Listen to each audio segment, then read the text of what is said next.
Bu jazo zarbasi Oyarsabalning nima uchun Ispaniya Fransiyani jahon chempionatida yengishini ko'rsatadi. Ispaniya jarima zarbasi oladi, lekin Bilminiye o'rniga Oyarzabal to'pni olib ijro etishga tayyorlanadi.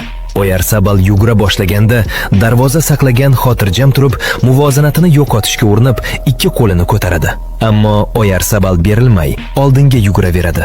U juda nozik va kichkina sakrash qiladi va darhol to'pga qarab yuradi. To'pga yaqinlashganda zarba uchun oyog'ini ko'taradi va muvozanatini saqlash uchun ikki qo'lini ham ko'taradi. Shu paytda darvozabon pozitsiyasi u o'ng tomonga tashlana boshlaganini aniq ko'rsatadi. Ko'pchilik o'yinchilar bu vaziyatdan foydalanib, to'pni Oyarzabal emas, balki allaqachon bo'sh bo'lgan chap tomonga urgan bo'lardi. U ham darvozabon tomon o'sha tomonga urmoqchi bo'ladi. U to'pni juda noziklik bilan ko'tarib, to'rga yo'naltiradi.